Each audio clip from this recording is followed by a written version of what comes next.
Mobile gaming is gaining more interest daily, and more people are gaming on portable consoles. The market offers a lot of different choices like Steam Deck and the Steam Deck OLED, Asus ROG Ally, the Lenovo Go, and lately MSI with MSI Cloud. All of them are powerful and allow to have amazing gaming experience. But there is something that wants to be in the same category without officially being it. We're talking about the iPhone 15 Pro Max. Now, with a powerful A17 chip, Apple wants to aim somehow almost the same experience as the portable gaming consoles mentioned, but instead of bringing another device, well, allowing you to have all this in your pocket. But is that going to be the case? Is the iPhone 15 Pro Max a real portable gaming console? Well, let's check it out.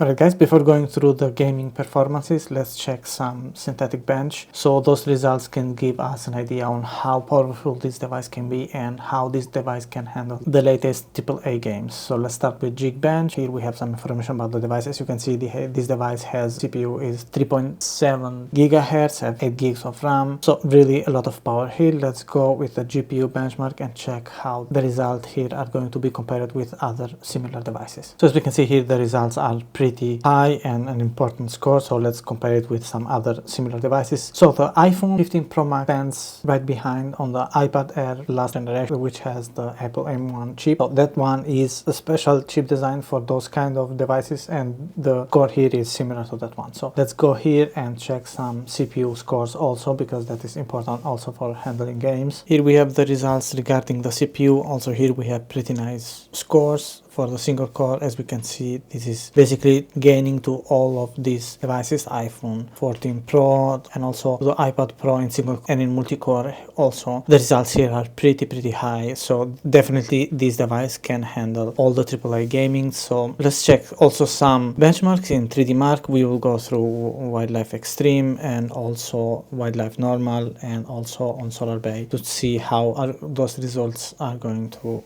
be. Here we got also the results regarding the 3D Mark benchmark. As we can see here, we have pretty high scores. And here the performance monitoring is telling us something interesting. So the frame rate, the FPS, is going to be between 12 and 31 FPS with extreme settings or with AAA games, with the latest AAA games. So the experience should be around 30 FPS. Now, if the games are allowing to change settings, for example, Call of Duty Mobile or some other game, AAA games, let us change settings. You can have more than 31 FPS. Of course, we can reach also 60 FPS if that's the case. For example, if we go through Wildlife Normal, we have here about 60 FPS. So this is more the real scenario in certain games. Keep in mind that the resolution in this device is 720p. So we're going to, and here again Solar Bay, which is in my opinion one of the benches that you can get most of the reliable scores. As we can see here, we have the average frame rate will be around 30 FPS. So again, depending on your game settings, and also the game is allowing us to change settings, you might have different results here. So with that said, let's go and check some gaming performances in the most important AAA titles. Here we have Call of Duty, Resident Evil 4, Diablo Village, and some other games. We can get most of the AAA games and the most important games, we can get it through the App Store and on the specific section, which is the game section. So you can have also the top arcade games without paying them, because certain of these games you have to pay. So as we can see, we have a lot of titles, important AAA titles, and so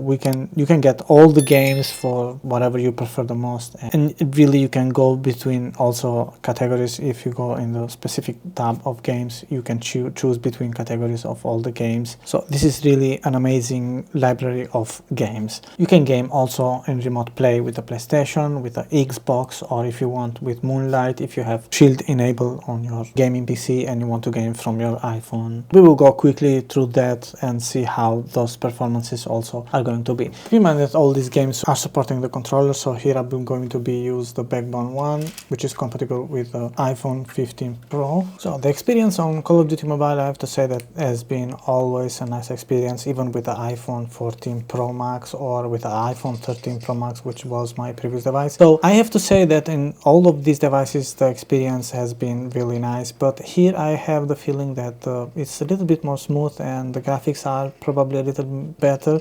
I don't know if that because of the device itself, because of the performances of the GPU or the CPU, or because of the screen. But anyway, I have to say that I feel a little bit better overall the experience on the iPhone 15 Pro Max, and we have no lags, no stuttering, nothing. Now you can set also the graphics to be a little bit lower and to set the frame rate, the maximum frame rate that you want, but that depends on how you want to game and depends on what kind of experience you want to have on the device. Here we are on Resident Evil Village, when you can change certain settings and gain the most performances depending on what you want to aim on the game. So we can, as we can see here, we can change the resolution and the frame rate that we want to aim. We can go up to 120 or variable frame rate if you want, and then we can also enable or disable the Metal FX upscaling, which is the technology that Apple is using for upscaling in games. We can choose between quality or performances, or we can leave it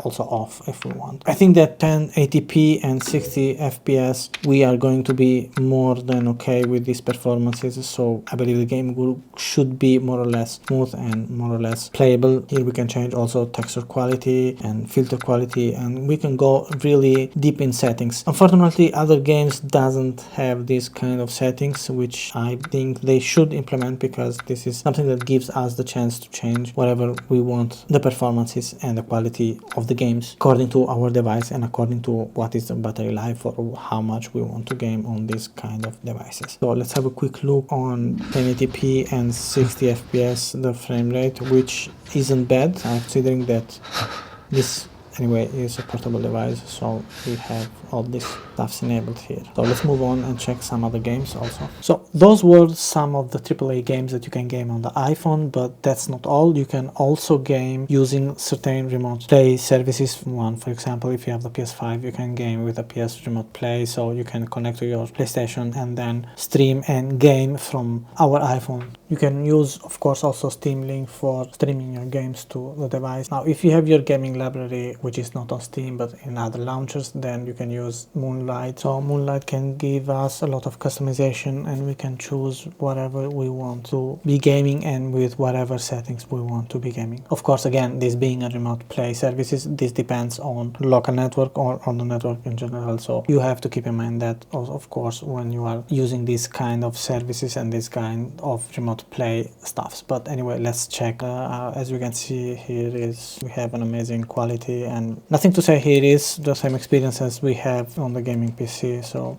the iPhone 15 Pro Max is a powerful device. Its main function is to be a smartphone, sure, but it can be also a powerful portable gaming console with no issues handling all AAA games, even with high graphics settings. Certainly we can't have all the gaming library that other specific portable gaming devices have, but by using other apps, it's possible to stream and play all games from different platforms. Another possible limitation here can be the battery life that isn't capable of a huge amount of gaming hours. With all that said, maybe Apple here with the iPhone 15 Pro Max is trying to enter the gaming territory starting from mobile gaming, which is a good thing for gamers and none. This kind of video requires a lot of time testing and setting up everything. If you are new here and found this video helpful, please consider subscribing, hit the like button, and don't forget to enable the notifications. Thanks a lot for your support, and thanks for watching.